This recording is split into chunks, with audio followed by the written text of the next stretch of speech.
የአባቴ ነገር በቃ ወይኔ አባቴ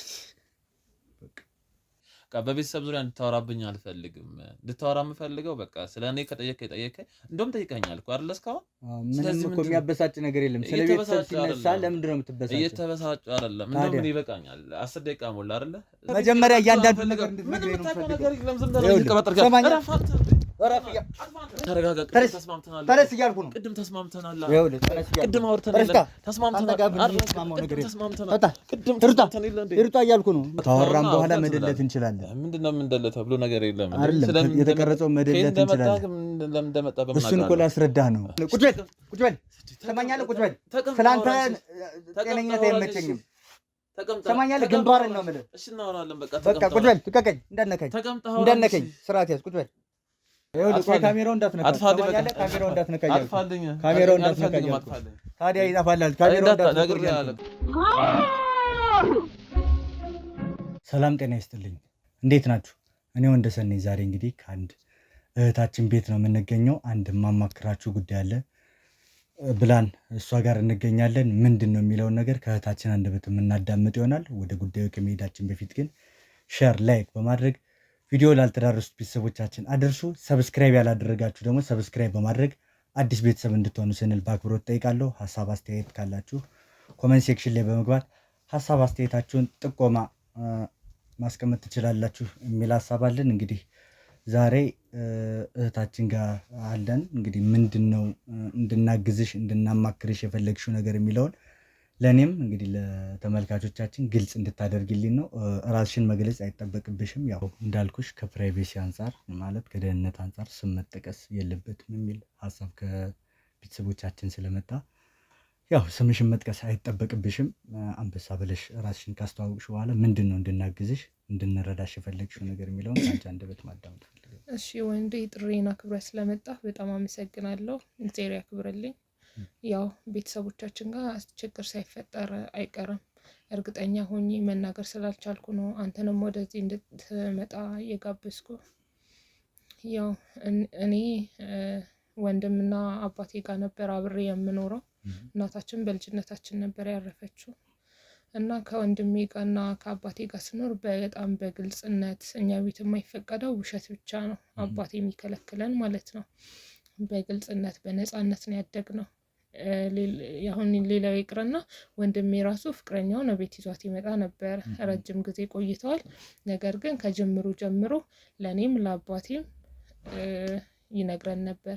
የሚያደርጉትን ነገር የሚያስቡትን ነገር እያንዳንዱን ነገር ይነግረን ነበረ እና አባቴም በጣም በቃ ለልጆቹ ማች ልጆቹን መካሪ ለልጆቹ ትምህርት የሚሰጥ አባት ነው እና ያ ነገር ስላለ እሱም ይዟት ይመጣ ነበር። እናወራለን። ምንም እንደባበቀው ነገር የለም። ከጊዜ በኋላ ግን ነገሮች እየተቀየሩ መጡ። አባቴ እኔንም ይርቀኛል። ምንም በቃ ከኔ ጋር ቁጭ ብሎ ማውራትም አይፈልግም። ከወንድሜ ጋር ይጣላሉ እና የሆነ ሰዓት ላይ ከሷ ልጅ ጋር ማቆም አለብህ ነበረ ከጓደኛው ጋር ማለት ነው እና ከሷ ጋር አብረው መጀመሪያ ላይ አብረው እንዲሆኑ ጓደኝነታቸውን እንዲዘልቅ የራሱን ያሳለፈውን ነገር ከጓደኞቹ የተለያዩ ምክሮችን ይሰጠው ነበረ። ነገር ግን ከጊዜ በኋላ ከሷ ጋር እንድትሆን አልፈልግም ይላል አባት። ወንድሜም ደግሞ ለምንድን ነው እስከዛሬ ድረስ ዝም ብለህ ስነግርህ እየመከርከኝ አሁን ላይ ለምንድን ነው እንደዚህ የምትለው በሚል ይጋጩ ነበር። እኔም ደግሞ መሀል ቤት ለመግባት ሞክሬ ነበረ። እኔም መሀል ቤት በምገባ ሰዓት ወንድሜም በእርግጥ ልክ ነው፣ ምክንያትህን ንገረኝ፣ ምንድን ነው ያየህበት ነገር ብሎ ነው የሚጠይቀው። እኔንም ለመላክ ሞክሯል አባቴ ጋር ማለት ነው። እኔም ቁጭ ብዬ በማወራበት ሰዓት አባቴን ትክክለኛ ነገር ላገኝ አልቻልኩም። ያቆመ በቃ በዚህ እድሜው ምናምን ብዙ ነገር ነው የሚለው። ነገር ግን ያ ነገር ለኔ ማሳማኝ አይደለም። ምክንያቱም ምንድነው ከመጀመሪያ ጀምሮ ይደግፍ ነበር። አሁን መሀል ላይ መጥቶ እንደዛ ሲል ለወንድሜም ለኔም ጥያቄ ነው። በመሀል ነው ይሄን ሐሳብ ያመጣው ማለት ነው። አዎ መሀል ላይ እሷ ቤትም ትመጣ ነበረ፣ ከኔ ጋርም እንደ እህት ነበረች። እኛ ቤት ትመጣለች፣ ትጮታለች፣ ትውላለች፣ ታድራለች እና እኔም እንደ እህቴ ነው ማለት ሌላኛዋ የቤተሰባችን አካል በላት። አልተጋቡም እንጂ እኛ ጋር በደንብ ትመጣለች። እሷም ጥሩ ልጅ ናት፣ የዋህ ናት። በቃ በጣም ተወደዋለች፣ ሰው አክባሪ ናት። በቃ ልጅ ሆና እድሜዋ ትልቅም ባይሆን ነገር ግን የትልቅ አስተሳሰብ ነው ያላት። እሷም ደግሞ ወደፊት ተጋብተው ልጆች ወልደው የተሻለ ቢዝነስ መስርተው መኖርን ነው የምታስበው። በሰው በኩል እኔ አባቴ የታየው ችግር አልታየኝም እና ችግሩን ልደርስበት አልቻልኩም። ከዛም እሱን ለብቻው ወራውት አባቴ ሊነግረኝ አልቻለም። ወንድሜንም ደግሞ እስቲ ተከታተላት ያየው ነገር ሊኖር ይችላል፣ መጀመሪያ ላይ ደግፎሃል፣ አሁን ግን እየደገፈ ስላልሆነ የሆነ ያየው ነገር ቢኖር ነው ብዬ አልኩት። እሱም ለረጅም ጊዜ ተከታተላት፣ እኔም የቻልኩትን አደረግኩኝ። ነገር ግን ምንም ልናገኝ የቻልነው ነገር የለም። ግን ያው ቤት ውስጥ የሆነ የተፈጠረ ነገር አለ። ምንድነው እሱ? ያው እሱን እንደዚህ ነው ብዬ ልነግርህ የምችለው ነገር የለም። እውነት ለመናገር ያንን ነገር እኔም ለመናገርም ያሳፍረኛል። ግን ደግሞ አሁን ላይ አባቴ አርፏል። አባቴ ካረፈ 7 ወር ሊሞላው ነው። ፈጣሪ የፈቀደውን ነው የሚያደርገው። አልገባህም እኮ አንተ ለሴት ልጅ የአባት ሐዘን የአባት ሞት ማለት ምን ማለት እንደሆነ። አባቴ ያው 7 ወር ሞላው። ያለሱ ኑሮን መግፋት በጣም ከባድ ነው። ወይኔ አባ ተረጋጊ እባክሽ። ይገባኛል፣ ቀላል አይደለም። ግን እባክሽ ወድጄ እኮ አይደለም። እንደ አባቴ አይነት አባትን መርሳት በጣም ከባድ ነው። በጣም ከባድ ሐዘን ውስጥ ነው የገባሁት። እንደኔ አይነት አባትን መርሳት ያለሱ መኖር ማለት በጣም ከባድ ነው። ለሴት ልጅ አባቷን ማጣት ከፍተኛ ህመም አለው። በጣም ይከብዳል። እሱን ሳልረዳ ቀርቼ አይደለም፣ ግን ያው ፈጣሪ የፈቀደውን ነው የሚያደርገው። እባክሽ በጣም ከባድ ይገባኛል። እባክሽ በጣም ከባድ ነው። በጣም ከባድ ነው። በዛ ላይ ወንድሜም ጠፍቷል። ወንድሜንም ማግኘት አልቻልኩም። በሁለት በኩል ሐዘን ጎደል። ወንድሜም የኖር የሞት ምንም አውቀው ነገር የለም። ያው እሱንም እንትን ለማለት እኮ የሚያግዘን ተረጋግተሽ መናገር ስትችይ ነው። ዘንድሮ በጣም ከበደኝ። በጣም ከባድ። እባክሽ ተረጋጊ። መረጋጋት ቢከብደኝ እኮ በቃ እባክሽ ይኸውልሽ፣ እርግጥ እንዳልሽው ቀላል ነገር አይደለም እኮ ይገባኛል። ግን ያው እንዳልኩሽ ፈጣሪ የፈቀደውን የወደደውን ነው የሚያደርገውና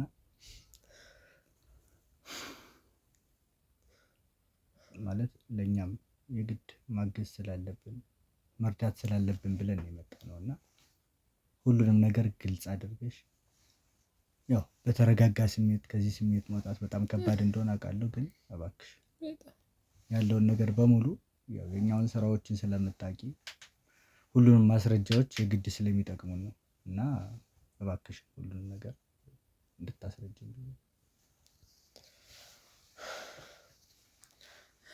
ያው አባቴ ከሞተ በኋላ ወንድሜም አይቼው አላውቅም። ወንድሜም ጠፍቷል። እንደነገርኩህ ቅድም በጣም ይጨቃጨቁ ይጣሉ ነበር። አልፎም ተርፎ ብዙ ጊዜ ባድ ጭቅጭቅ በቃ ዱላ ቀረሽ አልፎ ተርፎ መደባደብ ደረጃ ሲደርሱ በቃ በመሀል እግዜር እየረዳኝ ነበረ ስገላግላቸው የነበረው። ግን ለዚህ ሁሉ ያደረሳቸውን ነገር እንዲህ ነው ብዬ ማለት አልችልም። ማለት ስለኛ ካሳለፍነው አንፃር ከቤተሰባችን ከኖርነው ህይወት አንፃር ከአባቴ መልካምነት አንጻር፣ ከአባቴ መካሪነት አንጻር፣ ከወንድሜ ታዛዥነት አንጻር፣ ከወንድሜ መልካምነት አንጻር እኔ እንደዚህ ነው ብዬ መናገር ይከብደኛልም መናገርም አልችልም። ገባኝ። ያው ትንሽ ውስብስብ ስለሆነብኝ ነው። ያው በነበረው አለመግባባት ምክንያት ያው በምን ምክንያት ነው አባትሽ ያረፉት? ይህን ነገር ለማጣራት አልሞከርሽም? ከዛ በኋላ ደግሞ ወንድምሽ ሲጠፋ ለፖሊስ ሪፖርት አላደረግሽም ወይስ ጎረቤት የጠየቅሽው ነገር የለም? ያው እንደነገርኩት አባቴ ከሞተ በኋላ እኔ በጣም ሀዘን ላይ ነኝ። ወንድሜም ደግሞ ከዛሬ ነገ ከነገ ዛሬ ይመጣል እያልኩኝ በሩን እያየው ነበር ስጠብቅ የነበረው። ነገር ግን ለፖሊስ ምናምን አላመለከትኩም። አንተን አይክ ስለነበረ ይኸው አንተን የጠራሁት። በእርግጥ ትንሽ ጊዜ ወደ 7 ወር ገደማ ሆነው እንደነገርኩ። ያው ግን ይሄ ሁሉ ጊዜ ከዛሬ ነገ ይመጣል እያልኩኝ በጥበቃ ላይ ነበር የነበርኩት። ግን ያው እስከ ዛሬ ድረስ እሱን ሊመጣ አልቻለም። ያው በፊት ሲያጨቃጭቃቸው የነበረው የልጅቱ ጉዳይ ነው፣ የእሱ ፍቅረኛ። እሱም ተው አባቴ ተው፣ ወንድሜ ደግሞ አልተውም የሚለው ነገር ነበረ በጣም ሲያጨቃጭቃቸው የነበረው። አይ ከተጨቃጨቁ በኋላ የእሱ መጥፋት ጋር ተያይዞ ሲቀጥል ደግሞ አንቺ አባትሽና ወንድምሽ አንድ ቤት ውስጥ ነው የምትኖሪው እና አባትሽ በምን ምክንያት ነው የሞተው? እባክህ እኔ ስለ አባቴ ከዚህ በላይ መናገር አልችልም። በቃ ብዙ ነገር ማስታወስ አልፈልግም። ስለ አባቴ ያለኝን ነገር መርሳትም ማስታወስ ሲሆን በቃ ምን አይነት ስሜት ላይ እንደሆንኩኝ ልነግርህ አልችልም፣ ማስረዳትም አልችልም፣ ይከብደኛል። ስለ አባቴ ምንም መናገር አልፈልግም። እባክህ ሀዘኔን ተረዳልኝ። እሺ ይገባኛል እኮ ግን እንዳልኩሽ እኛ ብዙ መረጃዎችን ወይ ደግሞ በደንብ ዲቴል ገብተን ማጣራት ስላለብን ነው እንደዚህ ያለው እንጂ ላነሳብሽ ምናምን ፈልጌያለሁ። የአባቴ ነገር በቃ እኔ አባቴ ተረጋጊ። ማለት ያው እኔ ጠየቅኩበት እንዳልኩሽ የኛውን ስራዎችን ስለምታይ ግልጽ ይሆንልሻል ብዬ ስላሰብኩኝ ነው። እና ይሄ ነገር ከተፈጠረ በኋላ ወንድምሽ ማለት አባትሽ ካረፉ በኋላ ማለት ነው ወንድምሽ በምን ያክል ጊዜ ልዩነት ነው ያጣሽው? እስከ 3 ነበረ። ነገር ግን ከዛ በኋላ አላየሁትም። በእርግጥ እኔም የዛኔ የተፈጠረውን ሳይ ሆስፒታል ነበርኩኝ እና ለቀብር ነው የመጣሁት። ከሆስፒታል ወጥቼ ማለት ነው። ቀብር ላይም በማግስቱም ነበረ፣ ግን ከ3 በኋላ የለም። እዚህ ነው ሄጃለሁ ምናምን የምትጠረጥሪባቸው ምንም ያለኝ የነገረኝ ቦታ የለም። ጓደኞቹ ጋር መጠየቅ ያለብኝን ሰዎችም ጓደኞቹን ማቃቸውን ሰዎች ጎረቤቶች እሱ ሊኖርባቸው ይችላል ብዬ የጠበቁባቸውን ሰዎች በሙሉ ጠየቅኩኝ። ነገር ግን በጭራሽ ላገኘው አልቻልኩም። ያው ምልሽ ቅድም ባልሽው መሰረት ደግሞ እዚህ ጋር ምን መሰለሽ በደንብ ለማጣራት ያክል የእሱ ፍቅረኛ እናንተ ቤት ጋር ትመጣ ነበር፣ ጆይን ታደርግ ነበር፣ ስልኳ ይኖርሻል ብዬ አስባለሁኝ። እና እሷ ጋርስ ደውለሽ ለመጠየቅ አልሞከርሽም?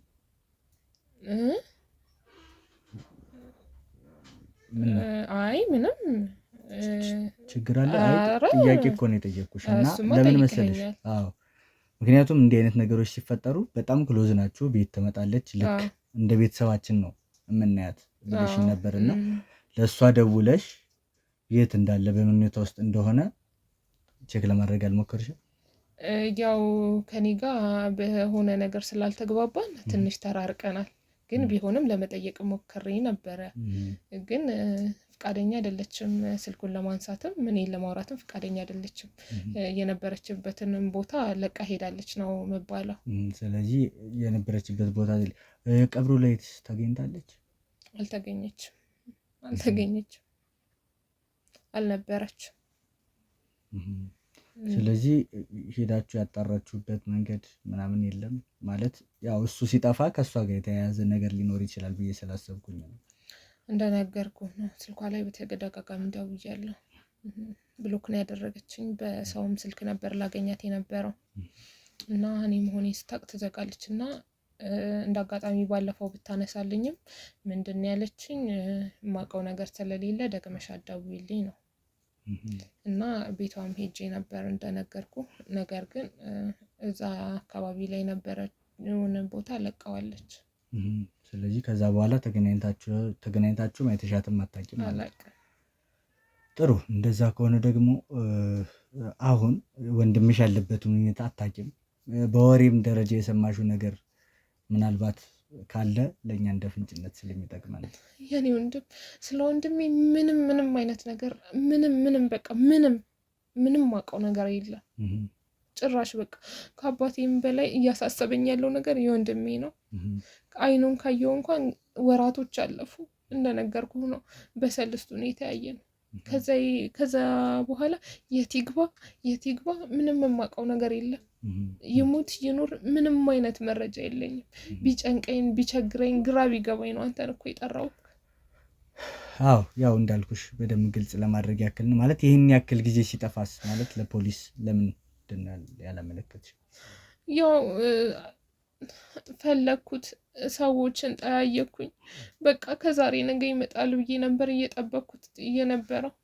ነገር ግን በቃ ከዛሬ ነገ ስል ከነገ ወዲያ ስል ቀናቶቹ ሄደው ዛሬ ላይ ደረሱና አንተን አይክ ስለነበር አንተን ጠራውክ። ጥሩ። ያው አሁን ያለሽበትም ሁኔታ በደንብ ግልጽ ለማድረግ ትንሽ እንትን ቢልም ያው በራሳችን መንገድ በደንብ እኔ ብቻ አይደለሁም ከስራ ባልደረቦቼ ጋር በመሆን እንግዲህ የምንፈታበት መንገድ ይፈጠራል። ይኸውልህ አባቴንስ አይኔ እያየ ቀብሬያለሁ። ያው ግን ወንድሜን ይሙት ምንም የማውቀው ነገር የለም። ምን እንደተፈጠረ ራሱ ግራ ተጋብቼ ነው ያለሁት። እባክህ የወንድሜን ትንሽ ነገር አሰማኝ። እንግዲህ ከፈጣሪ ጋር እንዳልኩሽ እንሞክራለን። እኔ ብቻ አይደለሁም ከስራ ባልደረቦቼ ጋር በመሆን እንግዲህ መሄድ ያለብንን ርቀት በሙሉ ሂደን ልጁ እንግዲህ ያለበትን ሁኔታ የምናረጋግጥ ይሆናል። እንግዲህ ከፈጣሪ ጋር ነው እንዳልኩሽ ብቻችን የምናደርገው የለም። እውነት ነው ወንድዬ፣ እውነት ነው።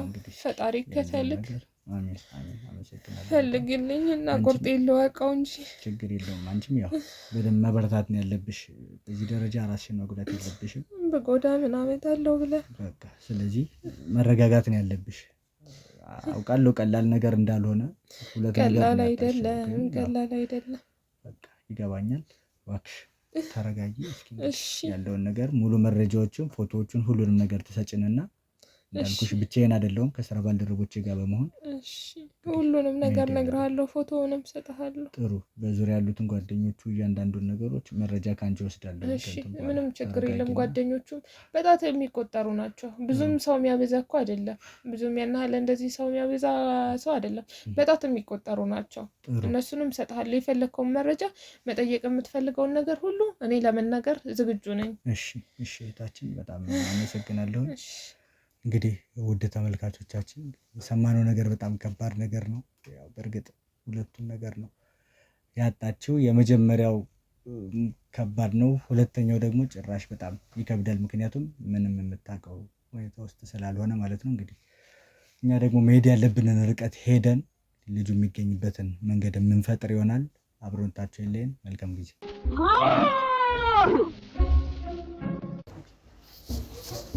እንግዲህ ጉራንጉር ውስጥ ነው የምንገኘው። ጉራንጉር ውስጥ ነው በጣም የምንገኘው። እንግዲህ ትንሽ ከባድ ነው። እንግዲህ ያለውን ነገር ውስጥ እንከታተል ይሆናል ማለት ነው።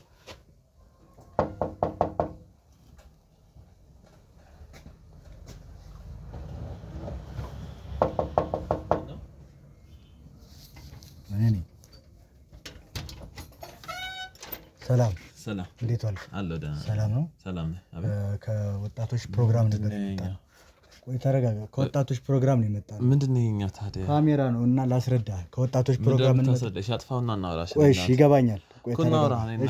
እናወራለን። ግን ይህን ካሜራ ያዝንበት ምክንያት ከወጣቶች ማህበር ነው የመጣነው። አስረዳኝና መቅረጽ ትጀምራለህ። ይገባኛል። ይጠፋልሃል እኮ ከተስማማ ታጠፋዋለህ። ምንድን ነው ገብቶኛል። መጀመሪያ ላስረዳ እያልኩ ነው። ችግር አለ እንዴ? መጀመሪያ እኮ አላዳመጥከኝም አይደል? ምንድን ነው የማዳምጥህ? ካሜራ ይዘህ አዳምጥ ትለኛለህ። ገብቶኛል። ይኸውልህ ይጠፋልሃል። ካሜራማን ያጠፋልሃል። እሺ አይ ካላጠፋው አናወራም። በቃ ምንም እናወራው ነገር የለም። ግን መጀመሪያ ምን ነው ችግር እኮ የለውም አይደል? ታወራም በኋላ መደለት እንችላለን። ምንድን ነው የምንደለት ተብሎ ነገር የለም። የተቀረጸው መደለት እንችላለን። እሱን እኮ ላስረዳህ ነው። ምንድን ነው የምታስረዳኝ? እየቀረጽከኝ ገብቶኛል። መደለት ትችላለህ እኮ እያልኩ ነው። መጀመሪያ ካስረዳው በኋላ ገብቶኛል። አጥፋው እንዴ ተረጋጋና መጀመሪያ ላስረዳህ። ገብቶኛል። ግን አንዴ ላስረዳ። ቆይ ችግር አለ እንዴ? ችግር እኮ አይደል ያለው ነገር አለ። አሁን ያለበትን ዘመን ታውቀዋለህ አይደል? ቲክቶክ፣ ዩቲዩብ በዛ ፕላትፎርም አይመለከተኝም። ምንም አልፈልግም። ምንም በቃ የሚቀረጥ ነገር አልፈልግም። የሚያስፈራ ነገር እኮ የለውም። አሁን በወጣቶች ዙሪያ ነው እየሰራን ያለ ነው። ታዲያ ምን አገባኝ እኔ? ይኸውልህ አንዴ አዳምጥ እስኪ። ይኸውልህ እኔ እያልኩ ያለው ሽልማቶችን ስለምንሸልም የት ነው? ይኸውልህ አንዴ አዳምጥ። ሽልማት አለው ብዙ ገንዘብ። እሱን እኮ ለማዳመጥ ፈቃደኛ ስላልሆንክ ነው። የቀረጽክ ስማኝ ትለኛለህ እንዴ? ገብቶኛል። ግን ሽልማት ብታስጨርሰኝና እኮ መደለት የምንችለው ነገር ነው። ያለ ፍላጎት በእርግጥ መቅረጽ የለብንም። እሺ ቶሎ አውራሽ እቸኩላለሁ። ምን መሰለህ? እሺ እኛ ከወጣት ፕሮግራም ነው የመጣ ነው። የዩቲዩብ እና የቲክቶክ ቻናሎች አሉን። እኛ ብቻ አይደለንም። በስተጀርባ ብዙ ከውጭም ከሀገር ውስጥም ያሉ ፎሎወሮች አሉንና እነሱ የመረጡት ሰው ወይም የመረጡት ወጣት ወይም መልካም ወጣት የሚባለውን ሰው ከመረጡ በኋላ የሚሸልሙበት ነው። ከ150 እስከ 200 ሺህ ብር ሽልማቶች አሉት። እሱ ብቻ አይደለም፣ የስራ እድሎች ተመቻችተውለት ደግሞ ስራዎችን የሚሰራበትን መንገድ እንፈጥራለን ነው እያልኩ ያለሁት። ከጥቅም አንጻር ነው። በእርግጥ ልክ ነህ። ድንገት አመጣን ካሜራ እንትን ስንልበት ሁሉ ልክ ነህ። ገብቶኛል። ብዙ ሰው ጋር ላይ ሰፈርም ሰርተን የመጣ ነው። እዛ ጋር ብለው ብትሄዱ ሪኮመንድ አድርገውን ነው እዚህ አንተ ጋር የመጣ ነው። ማን ነው ሪኮመንድ ያደረገ? ልጆች ናቸው እዛ ያሉትን። ያው ዲቴል እየዞርን ነው ማለት መልካም ወጣት የሚሰሩ ጎበዝ ታታሪ የሆኑ ሰዎችን ብለን ነው የምንመጣውና እንዳልኩ ሽልማቱ ቀላል የሚባል ሽልማት አለ። ያን ግን የምናደርገው ከካሜራ በስተጀርባ ያሉ ብዙ ሰዎች ስላሉ እሱን እንድትረዳልኝ ካሜራ ያስኩበትን መንገድ ለዛ ነው እንጂ ከእንትን አንጻር አይደለም። እኔ ምንም አልተረዳሁም። ሽልማት አለው? አዎ እሱ ሽልማት አለው ያልኩህ እኮ ለዛ ነው። ከ150 እስከ 200 ሺህ ብር ሽልማቶች አሉት። ያው ከምታጋራው የወጣትነት ምን አይነት ባህሪዎች አሉ፣ ስፔሻሊ ብዙ ጊዜ ከሱስ የጸዱ ሰዎች ከሆኑ ደግሞ ሞር በጣም እንትናቸው ከፍ ይላል የሚለውን ነገር ነው።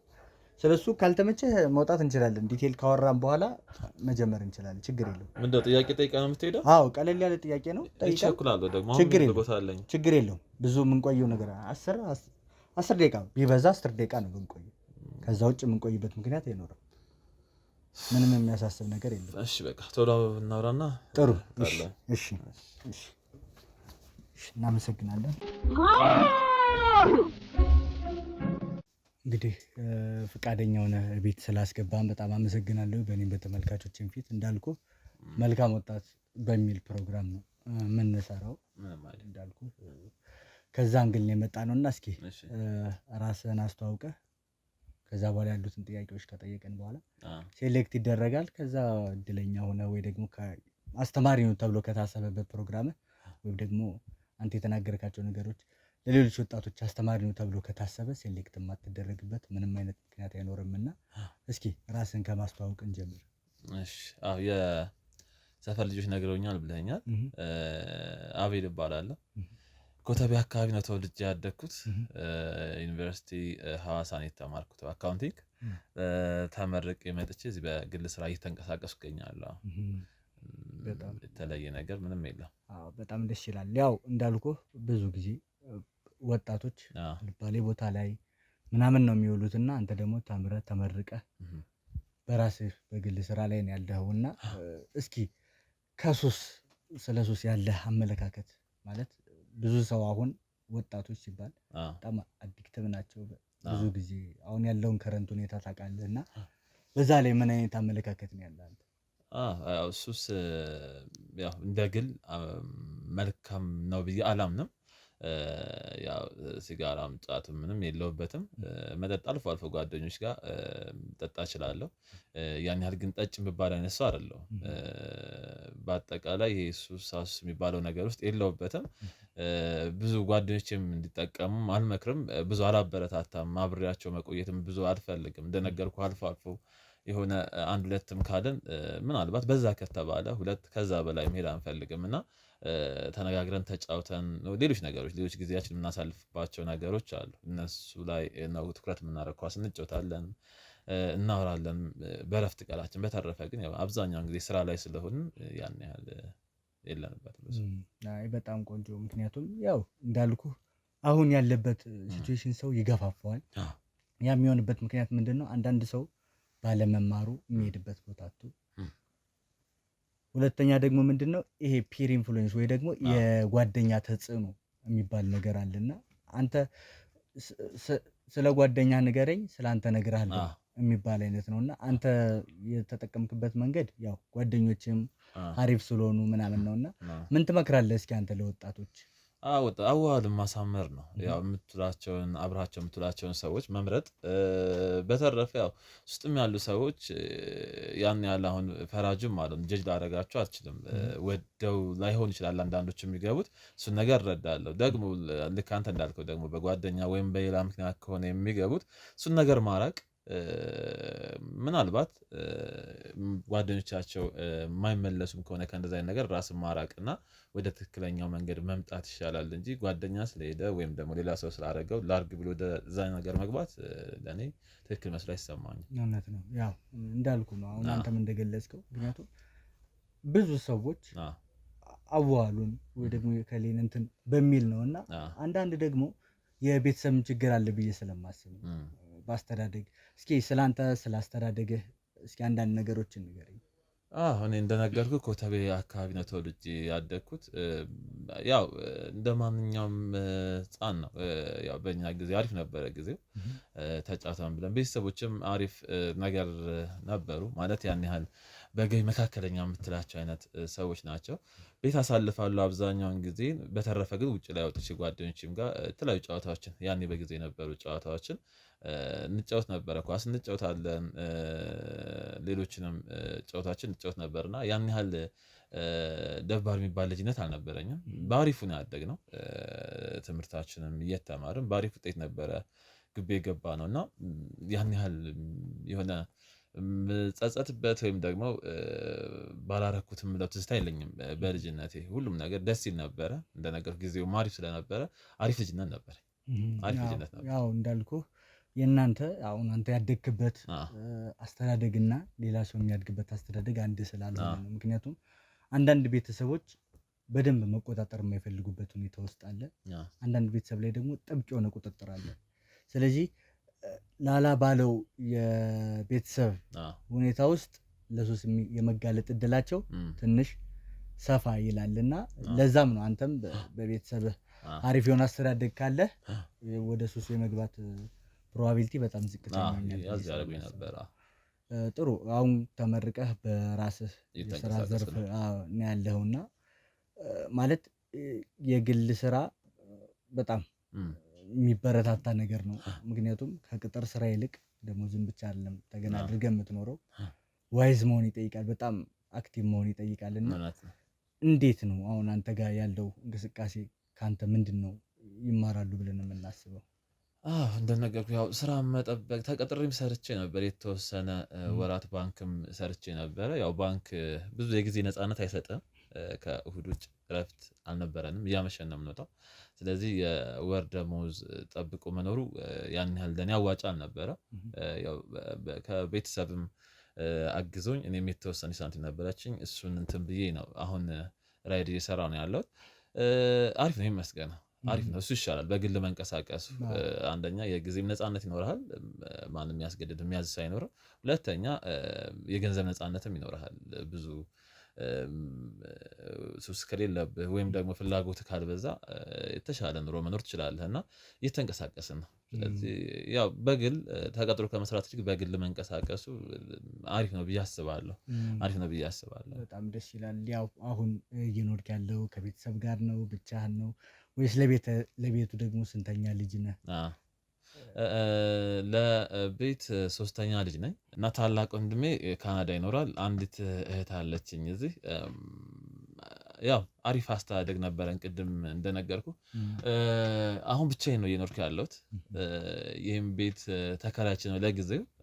እንደነገርኩ ስራም እየተንቀሳቀስኩ ስለሆነ የተሻለ ለስራ ምቹ የሆነ ቦታ ከራያለሁ ብዬ አስባለሁ በቅርቡ። እና ለጊዜው ግን እንደዛ አይነት ቤት እንዴት ነው? እንዴት አያት? አይ ቆንጆ ነው፣ ለወንደላጤ የሚሆን ቤት ነው። አሁን ለዛም ነው አዎ እንዴ በጣም ምክንያቱም ሰፋ ያለ ነው፣ በጣም ቆንጆ ነው።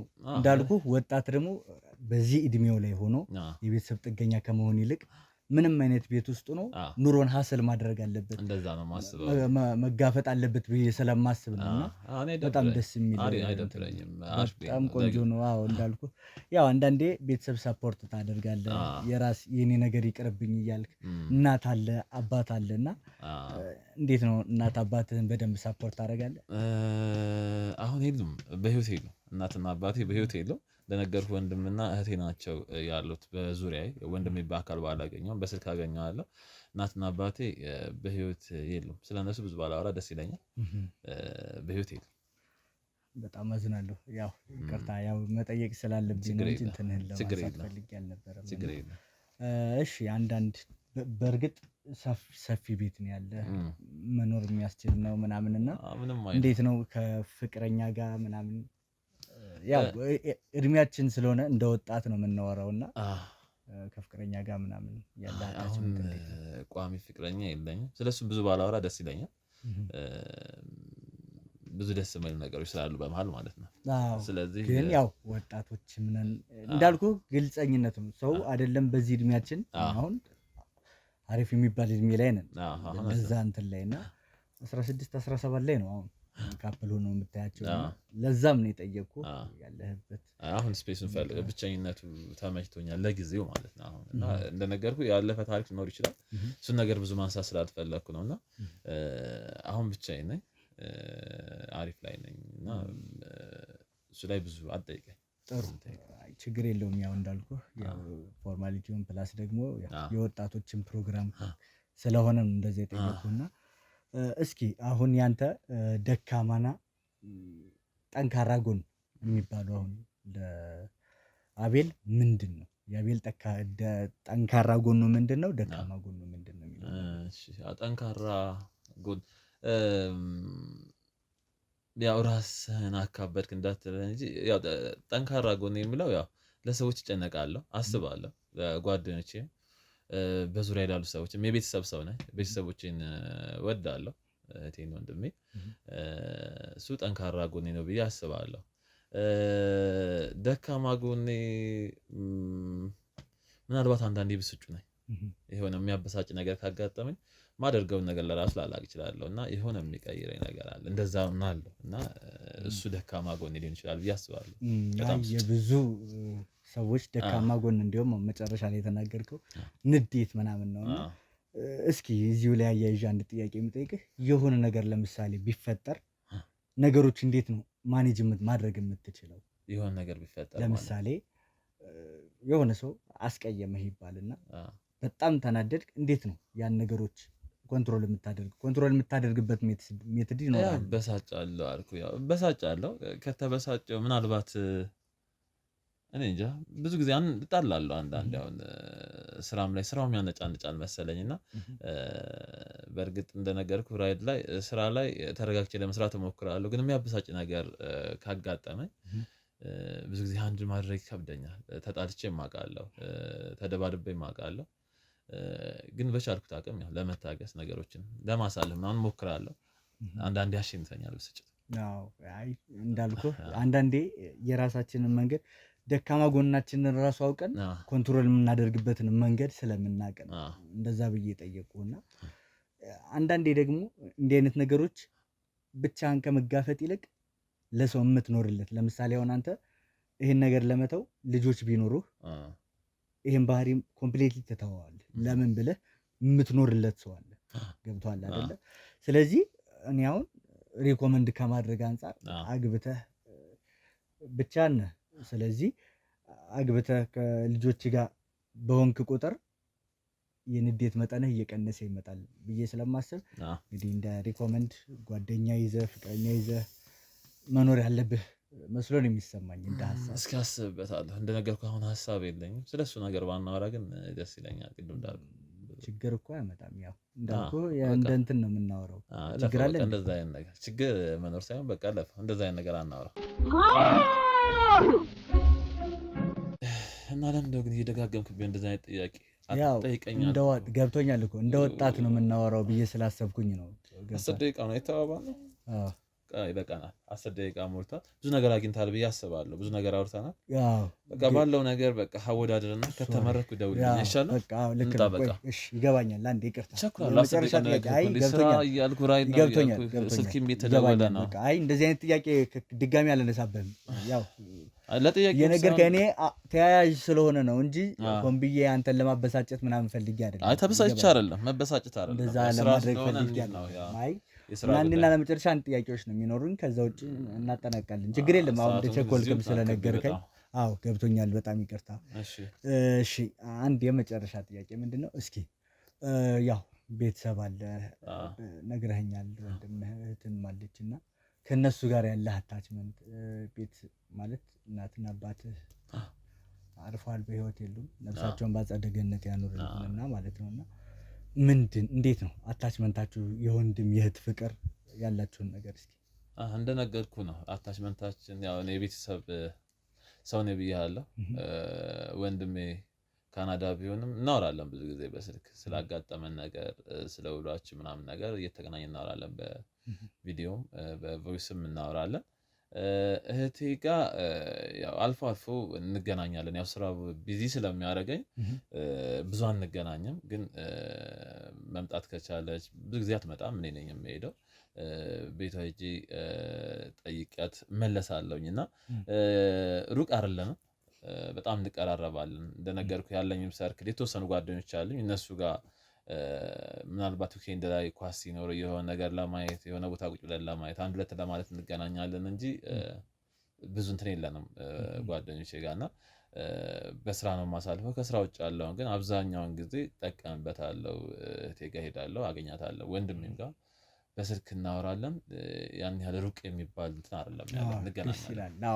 እዚሁ ጋር ደግሞ ምን መሰለህ የኛ ትልቁና ዋነኛው የመጨረሻው ኳሊቲ ጥያቄ የሚባለው ለእህትህ ደውለህ እህትህ ለአንተ ያላትን ፍቅር የምትገልጽበትን መንገድ ፈጥረን እንግዲህ ያኔ ነው። ጥያቄዎች ግን ፐርሰናል ሆኑብኝ። ቅድም ስላለ ነገር ስለ መልካም ወጣት ምናምን ነበር አልከኝ። አሁን ግን በቃ ቤተሰብ ዙሪያ ነው እየዞርክ ያለው። ለምን መሰለህ ከቤተሰብ ነው የሚወጣው። መልካም ወጣት እኮ ለመጠይቀኝ ነገር የመጨረሻ ጥያቄ ምንም እኮ አይደለም። ለእህትህ ደውለህ በጣም ነው የምትዋደዱት ነግረኸኛል።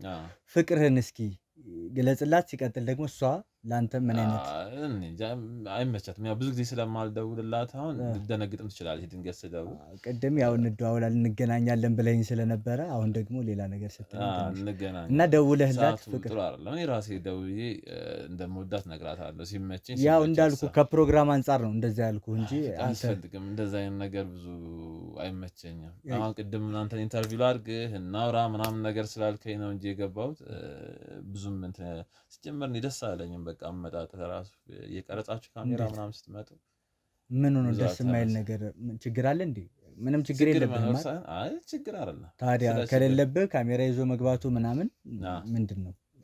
እኔ ኮምፎርት አይሰጠኝም ብዙ ጊዜ። እኔ ካሜራ ሰው አይደለሁም። ብዙ ቲክቶክ ምንም አካውንት የለኝም።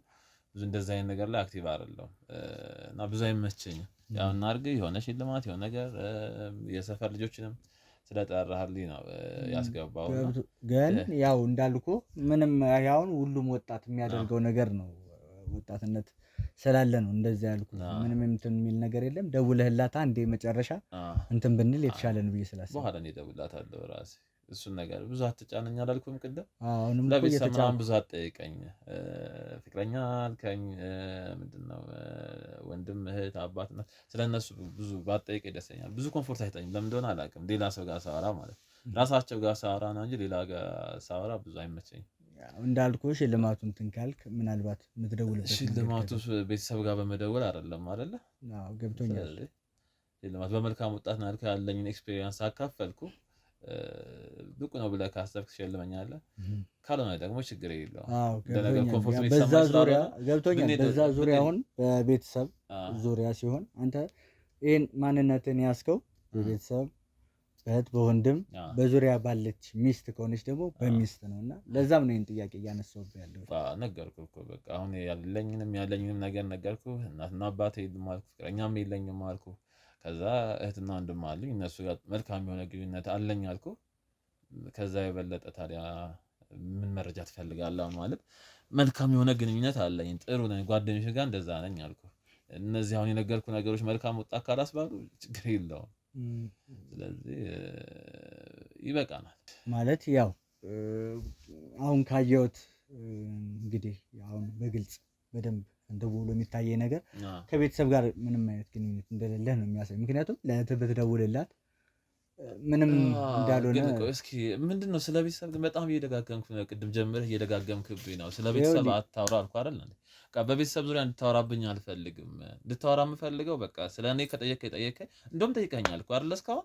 ስለዚህ ምን የሚያበሳጭ ነገር የለም። ስለ ቤተሰብ ሲነሳ ለምንድን ነው የምትበሳጨው? እየተበሳጨ አይደለም። እንደውም ምን ይበቃኛል። 10 ደቂቃ ሞላ አይደለ? አጥፋው እስኪ በቃ ካሜራ። ቆይ ካሜራው ለምንድን ነው የሚጠፋው? ቆይ ተረጋጋ። ይኸውልህ ሰማኛለህ፣ አንዴ ተረጋጋ። ለምንድን ነው የሚጠፋው? መጥፋ አይደለም በቃ እኔ ካሁን በኋላ ቅድም ነግሬሃለሁ። ስገባ ምን ደስ አለኝም ሲጀመር አመጣጣችሁም ካሜራ እየያዛችሁ ምናምን ነገር የሆነ ተልእኮ ያላችሁ ነው የምትመስሉት። ማለት ምን የምን ተልእኮ? በቃ ካሜራው እንዳትነካ፣ ካሜራው እንዳትነካ፣ ካሜራው እንዳትነካ። ታዲያ ይጠፋላል። ካሜራው እንዳትነካ። ቅድም ባህሪዬም ነግሬሃለሁ። ምንድን ነው ዕቃ እንዳትሰብር። ምን ማለት ነው ዕቃ እንዳትሰብር ማለት? እንደውም ውጣ በቃ። አልወጣም። ለምን ነው የምወጣው? አልወጣም እያልኩ ነው። ለምን ነው የምወጣው? ከቤቴ ውጣ። አልወጣም። ለምን ነው የምወጣው እያልኩ ነው። አልወጣም። ለምን ነው የምወጣው? ለምን ደግሞ አትወጣም? አልወጣም። ችግር አለብህ እንደ አንተ? ችግር ከሌለ አዎ ልጠይቅህ ነው የመጣሁት። ለምን ነው የምታስወጣው? ገፍትረህ እኔ ሰው ነኝ በስርዓት የምታስወጣው። አልወጣም። ትሰማኛለህ? አልወጣም እያልኩ ነው።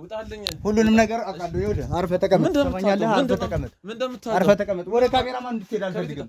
አጥፋው አንተ። ለምን ነው የሚያጠፋው? አያጠፋውም እያልኩ ነው። ሰውዬ ትሰማኛለህ? አያጠፋውም።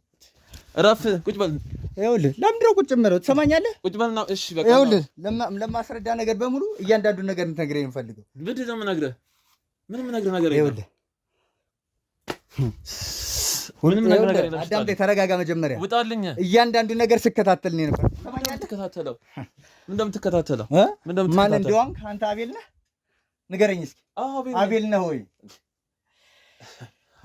የራይድ ሹፌሩ? ኧረ እባክህ ስርዓት ያዝ። ይኸውልህ ትሰማኛለህ? ስርዓት ያዝ።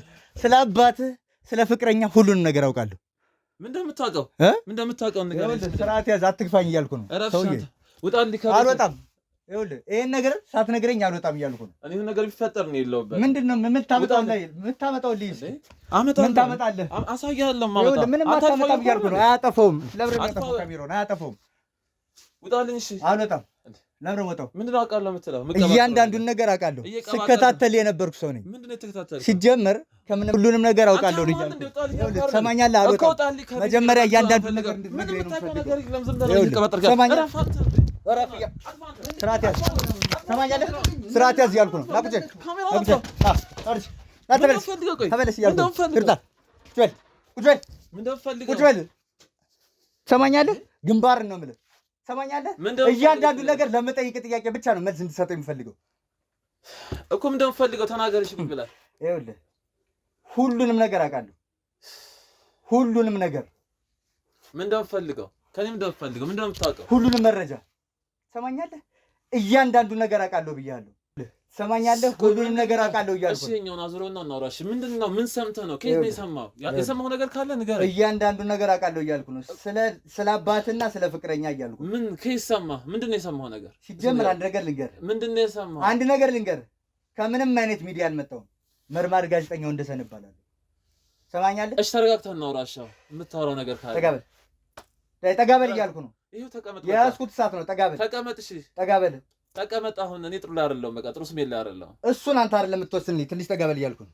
ተጠጋ ጠጋበል። እሺ ተረጋጋና እናውራሽ። ጠጋበል። ተረጋጋ። ይኸውልህ ተረጋግተህ ስለ መረጋጋቱ እኔ የምልህን ብቻ ጎረቤት ምንም ይኖራል። ሁሉንም ነገር አድርጋለሁ። ይኸውልህ ከዛ በላይ ላደርግ ይችላል። ትንሽ ጠጋበል እያልኩ ነው።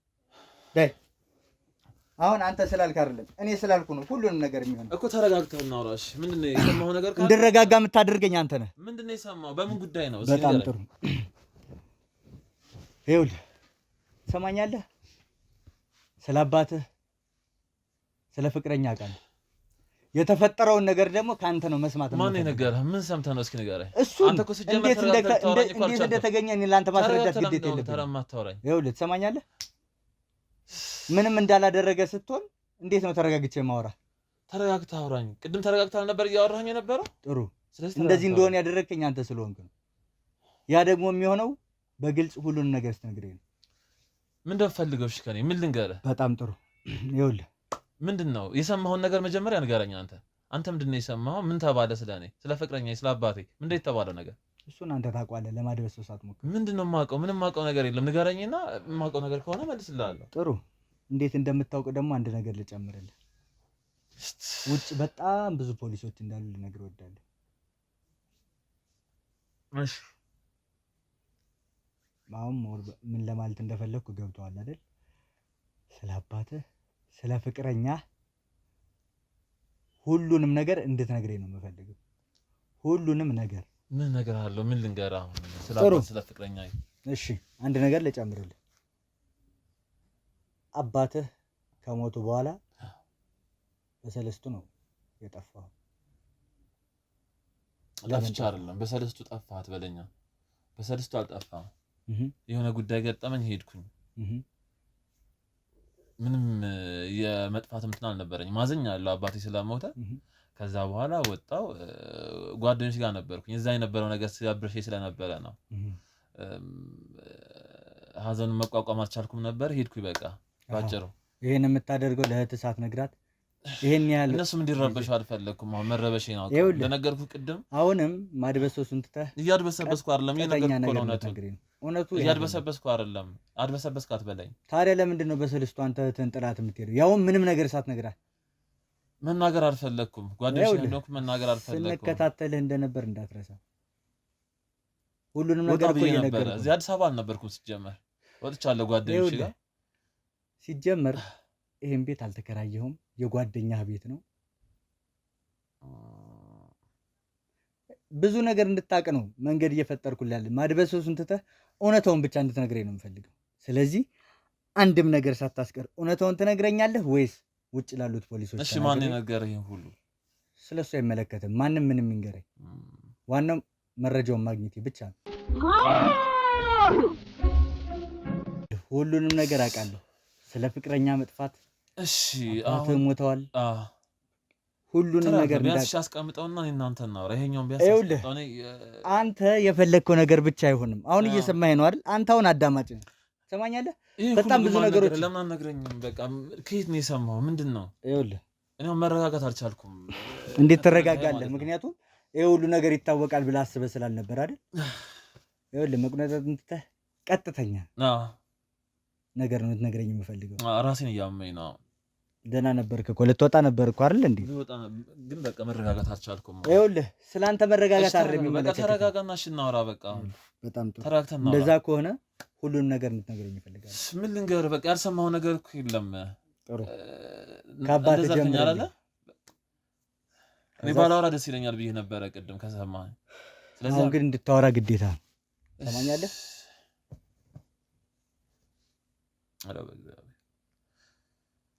እሺ ምንድን ነው የምነግርህ? እሺ እኔ ምንም ደስ እያለኝ አይደለም። በእናትህ እኔ ራሴን እያመመኝ ነው። መረጋጋትም አልቻልኩም። ስለአንተ ደስተኝነት እኔ አይመለከተኝም። ትሰማኛለህ? አባት እንዴት ነው የሞቱት? ፍቅረኛህ ለምን ጠፋች? ግልጽ የሆነ አማርኛ። ስለሱም ባላወራ ደስ ይለኛል። አሁን ግዴታ ነው ማውራት።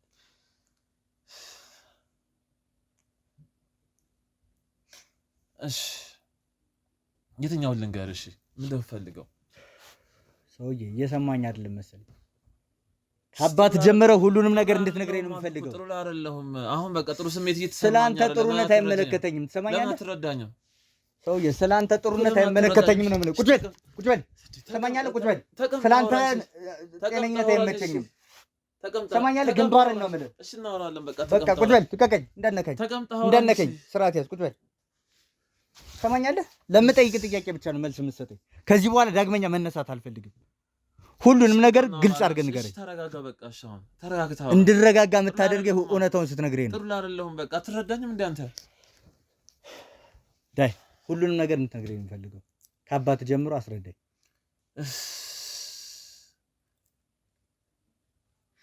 እሺ አባቴ ምን አደረጋሉ? ምንም የሰማው ነገር የለም። ስለ አባቴ ሰውዬ፣ ስለ አባቴ የሰማው ነገር የለም። ምንም ነገር አልሰማም። መሞቱን ብቻ ነው አይደለም የምታውቀው? አዎ በቃ ነገሮች አንተ እንደምታስባቸው አይደለም። እሺ በጣም ብዙ ነገር ተከስቷል በማል በህይወቴ። ለማንም አውርቼው አላውቅም። ማውራትም አልፈልግም። በቃ ተረዳ። ይኸውልህ ምርጫ አይደለም ያቀረብኩልህ፣ ግዴታ ነው። አይምቢ የምትል ከሆነ ጉልበትን ነው መበትንልህ። ትሰማኛለህ? እሺ በቃ ተረጋግተን እናውራ። በቃ እሺ እንደዚህ ቢያንስ አትበልብኝ። ስለዚህ በቃ ዝም ብለህ ለምትጠየቀው ጥያቄ ብቻ መልስ ስጥ። እሺ ስለማን ልንገርህ? ስለማን ነው የምፈልገው? ስለ ፍቅረኛዬ። ሰውዬ ካሜራማን ካሜራውን አጥፋልኝ። ትሰማኛለህ? በቃ እሺ በቃ ቁጭ በልና ሻወራለሁ። በቃ ሁሉም ነገር ይኸውልህ ደግሜ መናገር አልፈልግም። እሺ ቁጭ በል በቃ። እሺ ጥሩ፣ ሁሉንም ነገር አስረዳኛው። እሺ እየተረበሽኩ ነው የማወራ ስለ ፍቅረኛዬ። ምን ሳስበው አሁን ለራሱ በጣም ነው በቃ የሚጨንቀኝ። ፍቅረኛዬ በጣም መወዳት ፍቅረኛ ነበረችኝ። በጣም መወዳት። እስኪ በእኔ ቦታ ብትሆን አንተ ደግሞ ምን ይሰማህ እንደነበረ ትነግረኛለህ። በጣም መወዳት ፍቅረኛ ነበረችኝ። ቤት ትመጣለች በጣም ብዙ ጊዜ እኛ ቤት። እኔም ፈልጋ ትመጣለች። የሆነ ጊዜ ላይ ለስራ ወጥቼ ነበረ። ስመለስ እያለቀሰች ነው ያገኘኋት። ምን ሆነች ነው ስላት አባቴ እንደደፈራ ነገረች። አልቻልኩም እኔ በቃ እሷን ከዛ ቀን በኋላ አይቻት አላውቅም። ለመረጋጋት ሞክሬ ነበር። ትቻን የወጣሁት እያለቀሰች ምን እንደማደርግ አላውቅም ነበር። አባቴን ስደውልለትም ስልኩ አይሰራም። ፈለኩት፣ ሰፈር የለም። መጠጥ ቤት ነው የሄድኩት። ቀጥታ መጠጥ ጠጣሁኝ። ሞቅ ብሎ የነበረ ስመለስ ማታ ላይ ያገኘሁት መጠጥ ቤት ነበርኩ እንደነገርኩ። ከመጠጥ ቤት ነበር የተመለስኩት። በሰዓቱ ሞቅ ብሎ ነበረ። ከዛ ወደ ቤት ሄድኩኝ። ቀጥታ ሄድኩት አባቴ የሚተኛበት ክፍል ነው። ደስ አይልም እኮ ያደረኩት ነገር ደስ አይልም። አሁን ሳስበው ያው መጠጡ ነው እንደዛ አስደረገ ብዬ አስባለሁ። ገብቼ ላወራውን የሞከርኩት ግን እሱ በቃ የሆነ ምንም እንዳልተፈጠረ ነበር ሲያየኝ ነበረው፣ ሲያወራኝ ነበረው። የበለጠ ብስጭት ውስጥ ያስገባኝ ያደረገው ነገር እንደዛ። ከዛ በኋላ መተናነቅ ጀመርን። አስተንቼ ከላይ ሁኜ አናኩት። ምንም ይሆናል ብዬ አልነበረም አባቴ። ከዛ ካነኩ በኋላ የተወሰነ ከቆየ በኋላ መንፈራገጥ ሲያቆም ልነሳም አልፈለኩም። ብስጭቱም ነበረ፣ ትረዳኛለህ። ከዛ በኋላ ትንሽ ቆይቼ ስነሳ የለም ሞቷል። ከዛ ልጨርስልህ። ከዛ ገደልኩት። በቃ ሞተ፣ አባቴ ሞተ። አሁን ሳስበው ግን እንደነገርኩ ነው፣ ይጸጽተኛል፣ ደስ አይለኝም።